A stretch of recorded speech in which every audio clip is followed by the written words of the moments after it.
hanya di sisi Allah. Oke. Hanya kembali kepada innama, yang mana innama itu ada kalimat ilah di dalam bahasa Arab, ada boleh pengecualian ilah. Oke, Indallah di sisi artinya Allah. menurut Wa ma Al-Qur'an. yudarika.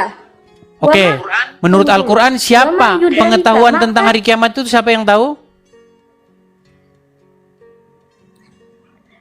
Kan tadi saya sudah mengatakan, kul katakanlah Muhammad, innama kalimat hasyr hanyalah di sini itu bisa ada pengecualian ilah, menyimpan kata ilah. Maksudnya Bisa gimana? dipahami? Saya bingung loh.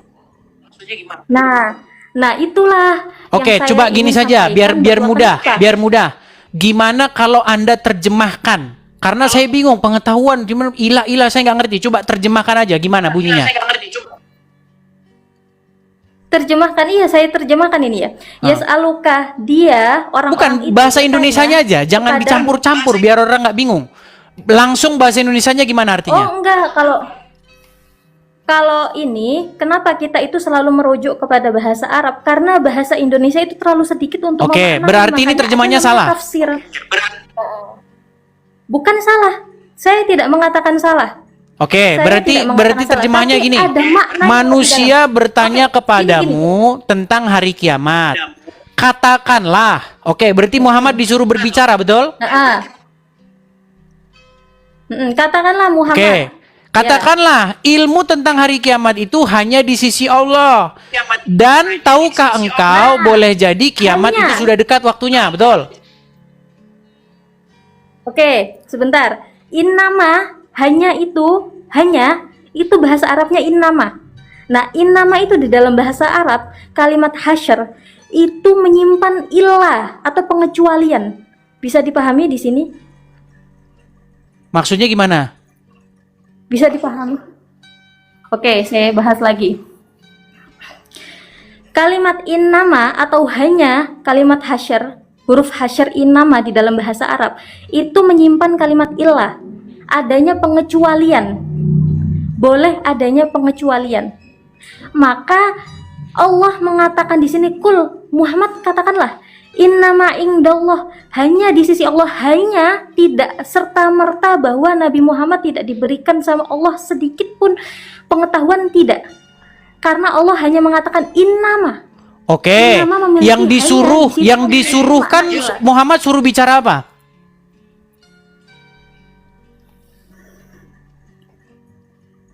Gimana? Muhammad disuruh ngomong apa Iya, kalau Muhammad. ada orang bertanya tentang hari kiamat? Innama indallah, coba naikin ke atas. Innama indallah wa ma yudrika la'alla sa'ata takuna qoriban. Artinya? Hanyalah pengetahuan tentang hari kiamat indallah di sisi Allah itu wa ma yudrika, tidak diketahui oleh kamu la'alla sa'ata, mungkin saja, bisa saja, semoga aja takunu, adanya hari kiamat itu qoriban, masanya, waktunya dekat. Nah, Oke, makanya artinya, saya tadi kembali oke, kepada artinya kalimat ketika innama. Muhammad disuruh memberitahu bahwa pengetahuan tentang hari kiamat itu hanyalah di sisi Allah. Dan boleh jadi, mungkin saja. Kalau Allah kan memang biasa ngomong dalam Al-Quran itu bisa jadi, mungkin, mudah-mudahan gitu. Artinya, Semoga saja. kemungkinan saja kiamat itu sudah dekat. Itu yang diperintahkan oleh Allah supaya Muhammad mengatakannya, betul? Betul atau tidak? Iya, Oke. Ternyata di dalam sebuah hadis, bukan itu yang disampaikan oleh Muhammad. Muhammad tidak bilang Nah, pengetahuan ini- tentang hari kiamat itu hanyalah di sisi Allah. Muhammad malah mengatakan bahwa kiamat tidak terjadi kecuali hari Jumat. Makanya umat muslim sekarang Nah, mereka sudah tahu ini- kiamat itu hari Jumat. Nah. Artinya hari Senin, Selasa, Rabu, Kamis, Sabtu, Minggu bikin dosa tidak masalah. Karena tidak mungkin hari itu akan terjadi hari kiamat. Betul. Nah, ini yang bisa saya katakan bahwa kamu telah memfitnah Islam atau memfitnah Al-Quran. Karena sudut pandang yang kamu gunakan itu benar-benar tidak dibenarkan. Oke, saya kasih tunjukkan. Tadi yang saya Silakan. sebutkan mengenai innama saja kan agak bingung kan? Agak bingung. Saya Karena kasih memang gambarnya ya, untuk biar Anda memahami paham Al-Quran ya. nggak Saya bisa kasih dengan gambarnya. satu hari. Oke, saya balikan dulu gambarnya, badan saya, biar Anda bisa paham. Silakan Anda jawab. Saya bisukan, Oke. silakan Anda jawab. Tadi saya sampaikan. Oke. Halo? Silakan. Iya. Oke. Tadi saya sampaikan kan yang kata innama. Itu kalimat kuncinya itu di innama tadi. Makanya tadi saya katakan innama, kalimat hasyar, hanyalah di situ tidak spesifik bahwa udah nggak ada lagi yang akan Allah kasih tahu kepada Nabi Muhammad, enggak. Innama itu di dalam bahasa Arab mengandung makna ilah atau pengecualian. Itulah kenapa untuk memahami tafsir Al-Quran, para ulama wajib memiliki sekitar begitu banyak, diantaranya bisa 20 lebih disiplin bidang ilmu. Itulah kenapa tadi juga menjadi jawaban kenapa kok Dr. Zakir Naik berdakwah atau orang Islam berdakwah dimanapun itu diberikan perizinan, tetapi kenapa ketika Kristen menyampaikan pendapatnya tidak diberikan perizinan? Sebetulnya bukan tidak diberikan perizinan, tapi karena memang pembahasan mengenai ilmu Al-Quran itu tidak hanya ditafsirkan begitu saja. Ada banyak disiplin ilmu untuk orang betul-betul memahami isi Al-Quran. Begitu, bisa dipahami ya? Untuk memahami isi Al-Quran, dia ada disiplin ilmu, ada secara akademisi bisa diakui. Nah, sehingga ketika ada orang yang tidak sampai atau tidak menguasai disiplin ilmu itu, kok dia berbicara tentang Al-Quran, itu sama halnya seperti seorang tabib yang tidak punya legalitas kedokteran, dia berbicara mengenai kesehatan. Hanya karena dia bisa mengobati orang, misalnya pakai dikompres, pakai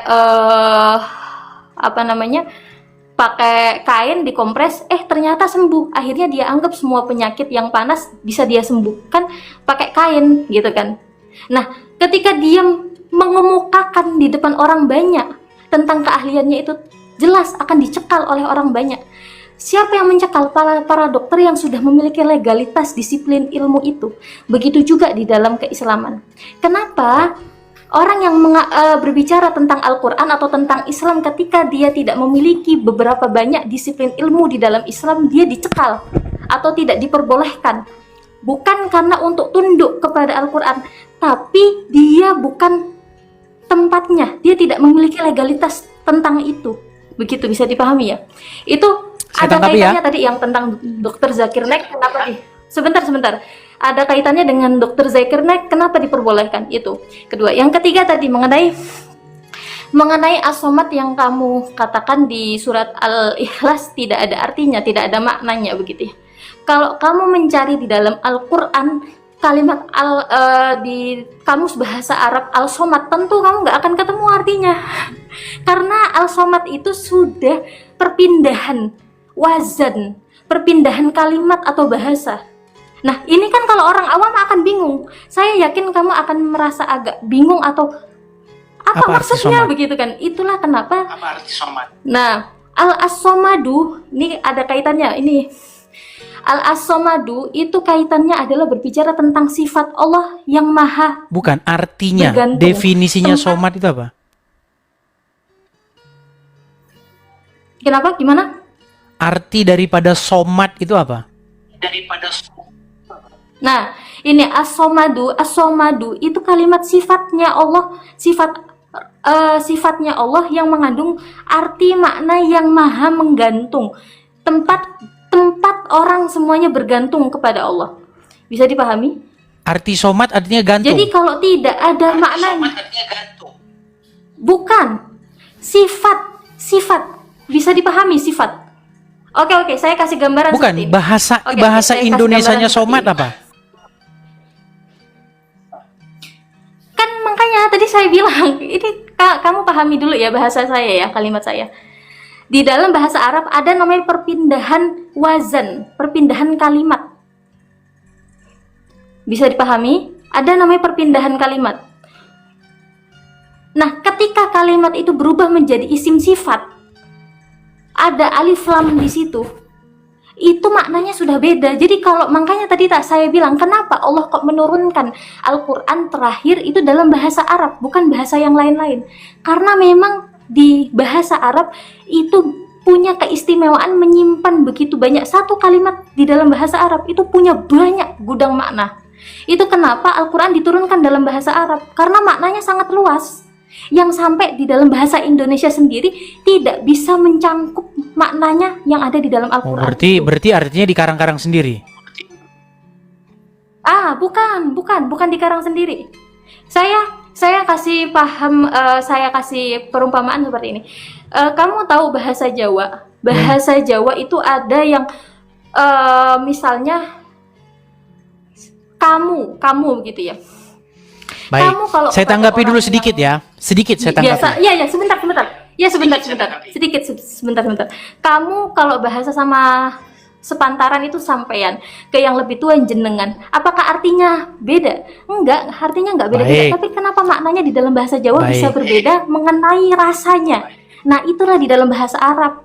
Itu yang saya maksud. Oke, Apakah dua dulu ya, bahasa saya Jawa tanggapi mengarang? dua dulu Enggak, boleh? Bukan mengarang. Baik, Sebentar, kenapa saya katakan Saya mengarang? ingin sedikit mengenai asal tadi belum selesai. Oke, sebentar Oh, silakan. Mengenai sifat Allah. Nah, mengenai sifat Allah. Nah, satu hal yang ingin saya sampaikan juga kepada Anda begitu. Mengenai sifat Allah. Kalau memang yang tadi ingin saya sampaikan, kalau tadi Anda bahwa menuhankan Yesus itu adalah atas dasar perintah dari Tuhan atau perintah dari Yesus itu sendiri. Artinya kan apa yang Anda lakukan adalah bentuk pengabdian kepada Tuhan juga, kepada Allah juga, gitu ya? Bukan, Nah, kami yang tidak ingin pernah saya mengabdi tanyakan, kepada Allah. Allah itu sebetulnya- Tuhan negeri Mekah. Enggak, Allah. Oke, kamu mengatakan Allah, oke. Allah itu tidak merujuk kepada Allah. Oke, berarti tidak merujuk kepada Allah menurut kamu ya? Bukan menurut Oke, saya. menurut kamu Bahkan tidak Allah itu tidak ada hubungannya dengan Allah negeri Mekah. Allah itu hanyalah tunggu sebuah sebentar. terjemahan yang digunakan untuk menerjemahkan kata Theos atau Elohim di dalam di dalam Bible Perjanjian Lama maupun Perjanjian Baru. Tapi itu tidak merujuk sama sekali kepada Allahnya Tuhannya negeri orang Islam, Tuhannya negeri Mekah. Nah, ini saya tanggapi dulu satu-satu ini biar nggak lama-lama. Tadi kan saya sudah bicara kasih Yang Anda, tadi sebetulnya, saya sudah kasih ya, Anda karena bicara kalau 5 menit ditanggapi nih. satu persatu sebetulnya kan. Iya, tadi gini sebentar. Sebetulnya tadi yang mengenai, saya udah ngejelasin ya yang tadi mengenai innama ya. Sebetulnya banyak sih yang tadi saya mau tanggapi, tapi kayaknya waktunya menurut kamu udah habis, jadi nggak apa-apa. Oke, saya tanggapi dulu. Bukan habis waktunya. Kalau kebanyakan juga saya nanggapinya agak bingung. Baik, saya bisukan dulu ya karena menggema, sinyalmu kurang bagus. Gini, ketika kamu mengatakan bahwasanya, oh kalau Zakir naik, nih saya kasih contoh ya. Kalau Zakir naik berbicara tentang agama Islam, Kristen, ya karena dia ada literasinya. Dia ada ini, ada ilmu dan lain sebagainya.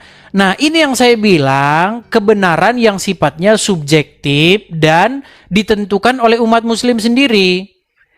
Saya cuma bermaksud kepada kamu begini ya, Zahratun Nisa. Kamu berpandangan bahwa saya ini orangnya terbuka. Saya menerima masukan dari orang lain. Sementara di detik yang sama, kamu mengingkari statementmu itu sendiri. Kalau memang kamu berbicara seperti itu, seharusnya orang-orang Kristen pun punya sudut pandang yang sama. Masa kamu bilang, oh kalau Zakir naik bahasa agama Kristen boleh. Karena dia kan punya dasar-dasar pengetahuan, begini dan lain sebagainya. Sementara kalau Kristen nggak boleh bahas Islam. Karena kalian harus nggak boleh ini, kalian harus paham ilmu nahu sorob, balaghah, mantek, nahu sarf, dan lain sebagainya. Ini juga sebenarnya klaim-klaim subjektif. Sebenarnya bukan itu. Kenapa Islam boleh bahas Kristen? Karena mayoritas. Karena penegak-penegak hukumnya banyak yang Islam. Karena petinggi-petinggi negara banyak yang Islam. Ya jadi boleh. Bukan karena Zakir naiknya pinter atau dia punya bidang atau sertifikat untuk membahas agama Kristen. Dia punya ilmu bidang apa di dalam teologi Kristen? Pernah nggak dia sekolah teologi? Nggak pernah. Pernah nggak dia mengenyam pendidikan kekristenan? Nggak pernah. Tetapi dia boleh bahas agama Kristen. Nah, kenapa yang Kristen tidak boleh seperti itu? Kalaupun nih kamu bersikeras bahwa membahas agama Islam harus paham nahu sorob, mantik, balago, bayan, paham bahasa Arab.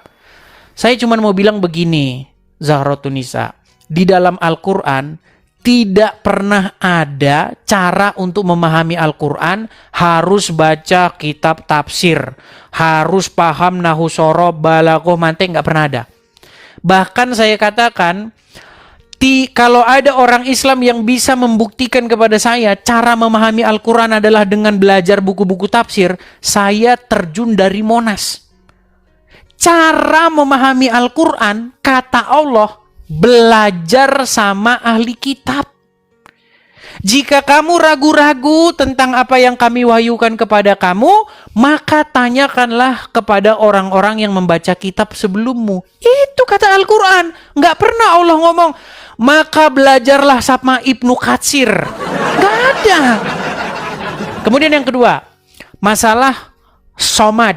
Apa arti somad? Kamu katakan somad itu artinya tempat bergantung. Inilah saya katakan bahwa kamu di sini memfitnah dan mengarang. Para ulama sendiri itu tidak sepakat dengan arti kata somad. Satu bilang A, satu bilang B, satu bilang C. Nih, saya kasih tunjuk. Apa pengertian somad? Lihat ya. Ini sumber-sumbermu sendiri nih saya katakan. Ibnu Faris. Ini Ibnu Faris nih. Kenapa kalau memang somad itu bahasa Arab kok harus ngomong Ibnu Faris berkata? Makanya saya bilang sebenarnya di dalam Al-Quran itu ada bahasa-bahasa yang nggak jelas. Kalau memang somad itu bahasa Arab, tidak mungkin ada begini, Ibnu Faris berkata. Contoh misalnya ketika kita baca koran, kita beli koran Sindo tadi pagi, kita baca Joko Widodo membangun jalan tol. Menurut Udin, membangun adalah ini. Menurut Joko, membangun, enggak, karena membangun itu udah jelas kata-kata bahasa Indonesia. Nah, ini Ibnu Faris menjelaskan bahwa asal kata ini menunjukkan dua makna. Salah satunya adalah al-qusdu, tujuan. Artinya orang-orang dinamakan dengan ini adalah pemimpin yang dituju dalam semua jurusan. Kemudian Ibnu Faris berkata, Allah yang maha agung kemuliaannya, as-somad, dialah orang yang dituju. Nih, terus al-fairus, abadi, menjelaskan bahwa termasuk makna as-somad secara bahasa adalah asyait, pemimpin. Ibnu Madzur menyebutkan makna as-somad adalah yang dituju. Kemudian Ibnu Atsir berkata as-somad artinya asyait, penguasa. Ini semua nggak ada yang setuju kalian. Satu bilang A, satu bilang B, satu bilang C. Gitu loh. Nah, sekarang saya mau tanya nih sama kamu. Ketika kamu membaca Al-Quran, pernah nggak kamu menemukan kata-kata mutasyabihat? Coba dibuka saja mikrofonnya, biar kita interaktifnya tidak terlalu ini. Coba dibuka saja dulu mikrofonmu, unmute dulu.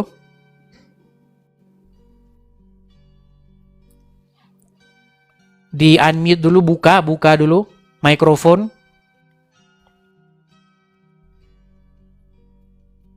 Bisa nggak menghidupkan mikrofon? Waduh, susah. Oke. Pernah dengar istilah dalam Al-Quran mutasyabihat? Oke, sebentar ya. Jadi begini, ini saya ingin kupas sebentar. Jadi ketika kamu tadi bilang kan, saya terbuka secara pemikiran atau secara pandangan, tapi ketika kamu bertanya tentang kenapa Zakir Naik, itu kan sebuah ungkapan pertanyaan. Nah, ketika saya menjelaskan, bukan berarti saya menutup akses. Bisa dipahami ya di sini. Bukan, kamu kan mengatakan bahwa kalau Zakir Naik boleh. Tapi kalau orang Kristen bahas Islam nggak boleh, alasannya karena tidak punya bidangnya, betul? Nah, ini saya sampaikan sebentar. Bukan Zakir Naiknya, ini bukan soal Zakir Naik. Kalau Zakir Naik kan objeknya, bukan Zakir Naiknya. Siapapun orang yang menguasai tentang ilmu Al-Quran. Jadi masalahnya Zakir Naik bukan bahas Al-Quran, Zahratun. Zakir Naik itu kan membahas Bible, betul? Oke, kalau orang Islam bahas Bible boleh kan? Oke, jadi yang kamu permasalahkan itu sebetulnya perasaan tidak terima kamu ya ketika Bible itu dibahas begitu ya? Bukan tidak terima. Yang saya tidak terima adalah kenapa Muslim boleh bahas Bible, Kristen nggak boleh bahas Quran. Kalau Islam bahas Bible, sama polisi dikawal. Nah, bahas-bahas aja itu Nah, Bible. Sementara kalau Kristen bahas Al-Quran, polisi mengawal juga, tapi dikawal masuk penjara. Kan itu yang terjadi di negara ini. kamu, oke, kamu bisa pahami ya yang tadi saya sampaikan, perbedaan antara tabib yang tidak memiliki legalitas dengan seorang dokter yang Oke, sudah memiliki apakah legalitas. Zakir Naik Yang ingin saya memiliki sampaikan legalitas seperti ini. untuk Kenapa? membahas Nah, Bible? Kenapa? Oke, tunggu sebentar. Kenapa orang Kristen tidak diperbolehkan? Bukan tidak diperbolehkan untuk membahas isi Al-Quran. Di garis bawahi ya, bukan tidak diperbolehkan.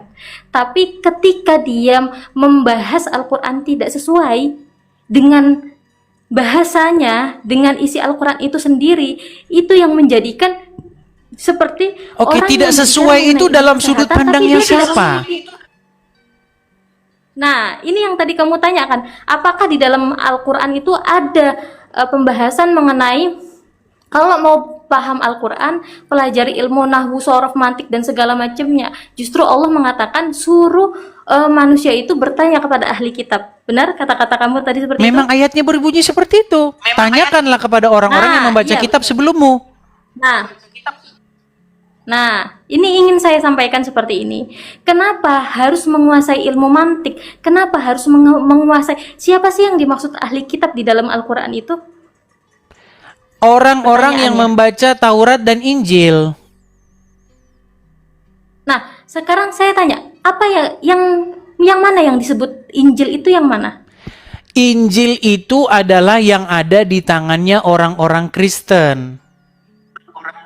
Nah, kalau kamu memahami seperti itu salah. Ya sudah, kalau gitu mana Injilnya? Bahkan, nah, saya kasih tahu, kenapa Bible yang kamu pegang itu tidak kita sepakati Oke, sebagai saya terima. kitab Jangan yang diulang. dulu atau Kamu mengatakan bahwa apa yang ada di tangan kami itu bukan Injil. Pertanyaannya, mana Injilnya kalau begitu?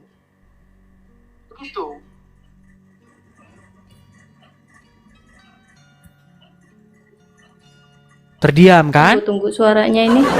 Loh, Suaranya ini. jangan pura-pura tidak dengar.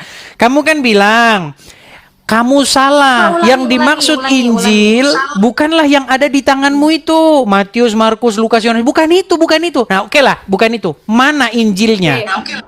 Mana Injilnya? Sekarang saya mau nanya sama kamu. Injil yang menurut kamu imani itu mana? Yang ada di tangan kami. Matius, Markus, Lukas, Yohanes. Sekarang kalau memang bukan itu yang kamu maksud Injil, mana Injil yang kamu maksud? Oke, sekarang saya mau nanya sama kamu seperti ini. Saya mau nanya sama kamu seperti ini. Kamu berarti merujuk kepada Al-Quran ya? Kenapa harus ahli kitab? Harus kepada ahli kitab Bukan ke untuk situ memahami dulu, Al-Quran Zahratun ini, Nisa, guys. begini. Sekarang, Al-Quran ya, mengatakan, sebentar. jikalau kamu ragu-ragu Bagaimana tentang apa yang diwahyukan kepada kamu, tanyakanlah kepada orang-orang yang membaca kitab sebelum kamu. Sebelum Muhammad itu ada orang-orang yang membaca kitab kan? Yaitu kitab Taurat, kitab Injil. Nah, lalu kamu bilang, bukan itu yang di tangan, bukan itu Injil yang saya maksud. Mana kalau begitu, kalau bukan itu? Gimana?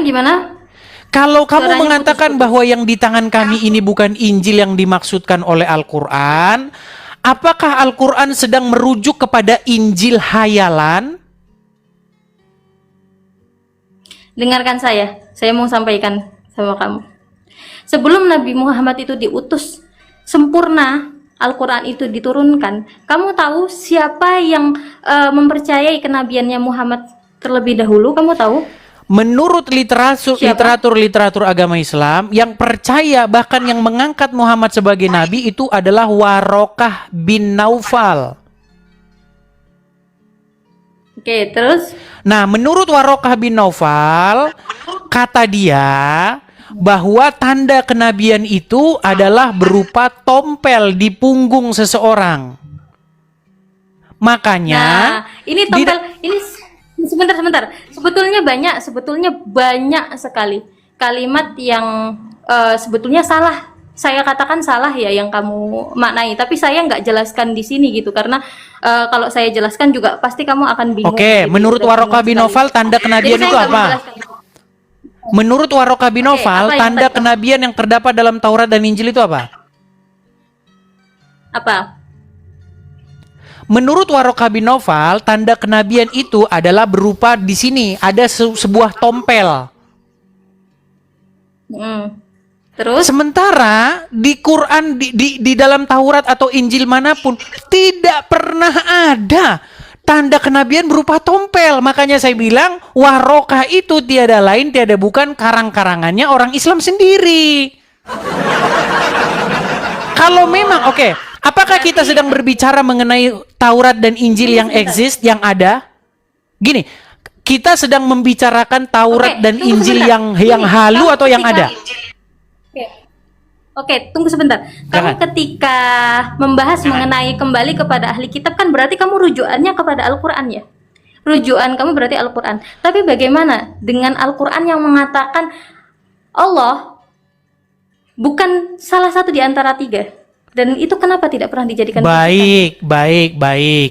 Masalahnya begini, Al-Quran itu adalah sekumpulan kitab kita, sekumpulan ayat-ayat yang berisi ide-ide atau gagasan-gagasan dari banyak agama. Ada dari agama Nasrani diambil dimasukin Quran. Misalnya ada Maryam, dia perawan, kemudian punya anak, kemudian ada nabi ini, nabi itu. Kemudian dari Yahudi, ada Musa, ada begini, ada begini. Ini yang saya sampaikan. Tapi sebentar dulu. Tapi dicampur-campur juga dengan agama lokal, agama sukunya Muhammad, yaitu orang Quraisy.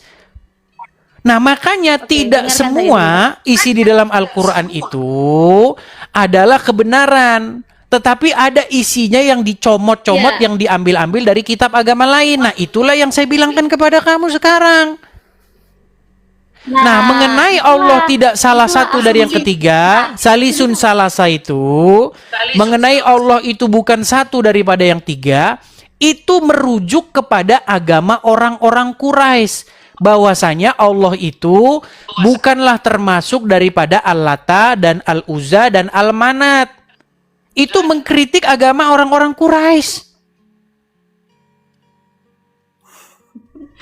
Nah, di sini ya, saya jelaskan dulu. Ini ketika saya mau menjelaskan ini kamu nyekal terus begitu. Coba silakan. Sampai terlalu banyak penjelasan. Sebentar. Sampai udah terlalu banyak penjelasan yang terlewat, saya sampai lupa apa aja tadi yang mau saya jelasin begitu kan. Karena dicekal-cekal terus begitu. Yang ingin saya sampaikan, apa yang kamu pahami mengenai Al-Qur'an yang berupa asumsi pribadi, begitu loh, asumsi pribadi.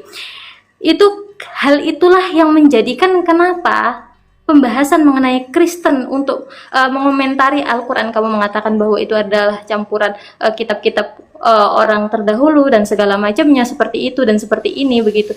Itulah kenapa tidak diperkenankan untuk orang yang tidak memahami isi Al-Qur'an secara dalam. Ini yang saya bilang, ini yang saya katakan subjektif.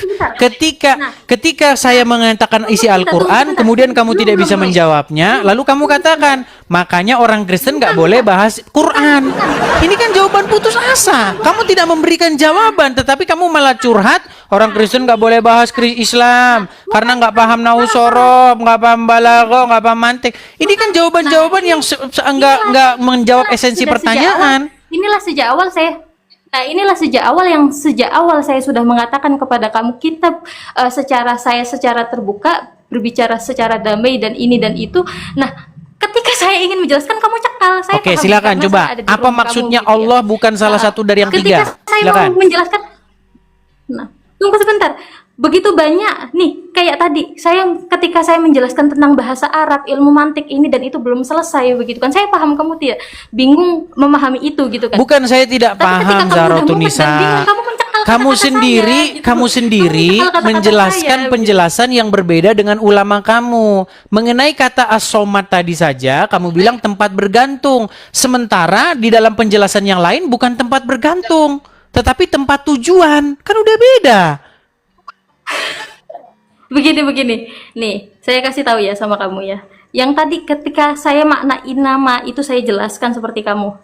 Yang tadi saya kalimat Oke, sekarang kembali, jangan ngulang lagi aja. Sekarang begini, apa maksudnya Allah bukan salah satu dari yang tiga? Coba jelaskan kepada saya. Itulah kenapa. Sebentar. Ini terlalu banyak gitu. Sebentar. Ini terlalu banyak. Kan yang tadi pertama kali saya mau sampaikan kepada kamu itu saya mau banyak tanya sama kamu tentang perspektif sudut pandang kamu gitu. Sampai terlalu banyak yang kamu pertanyakan ketika saya menjelaskan, kemudian kamu mengatakan saya curhat ini dan itu. Akhirnya saya di sini langsung Iya, Zahratunisa, masalahnya begini, kamu tidak menjawab pertanyaan, kamu malah mengatakan inilah makanya orang Kristen tidak boleh bahas Quran. Kan bukan jawaban, itu kan bukan jawaban. Sebentar. Saya mengatakan sebentar. Oke lah, Zahratunisa, perbaikin aja dulu sinyalmu, karena kami tidak bisa dengar suaramu dengan baik. Begini. Kami tidak bisa mendengar suaramu dengan baik. Oke lah, mungkin Anda bisa naik lagi nanti atau besok, tapi sinyalnya yang bagus ya. Tanya sama orang-orang, suaramu nggak bisa kami dengar. Putus-putus.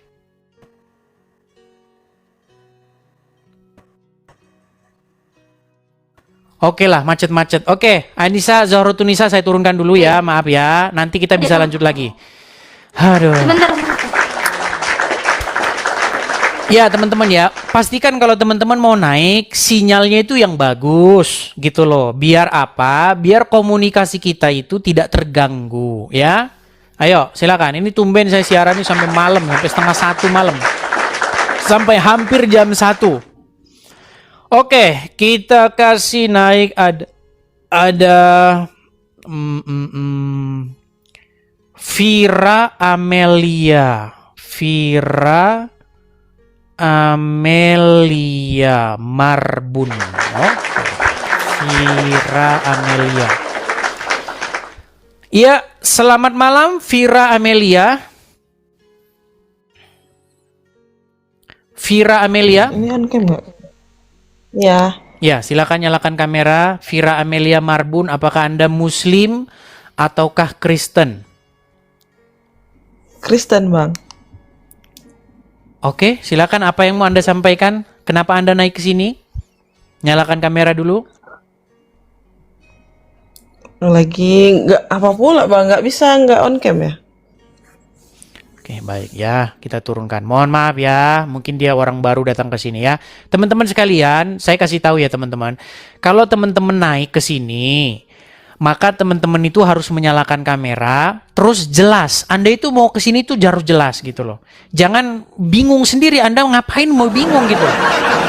Ayo, silakan. Kita kasih naik ada Bunsin.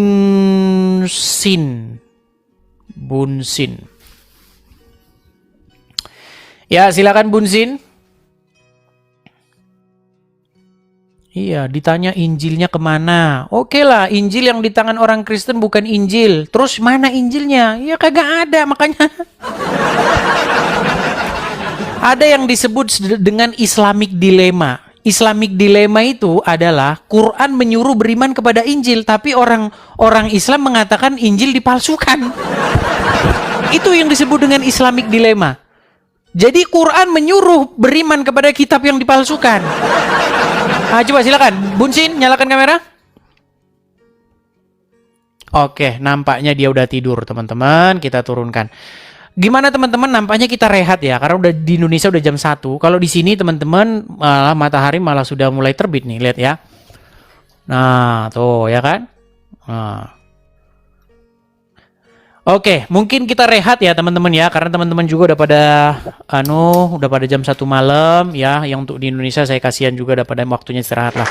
Oke lah. Teman-teman istirahat dulu ya. Kurang lebihnya mohon maaf teman-teman.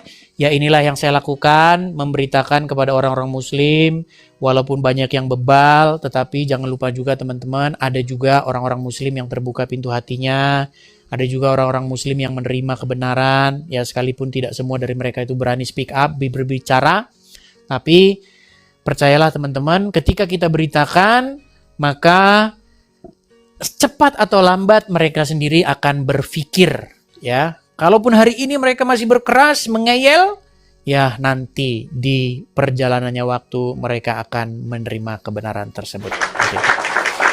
Oke teman-teman, sebelum istirahat sekali lagi teman-teman, saya katakan teman-teman sekalian, kita ada program untuk mendirikan rumah apologet.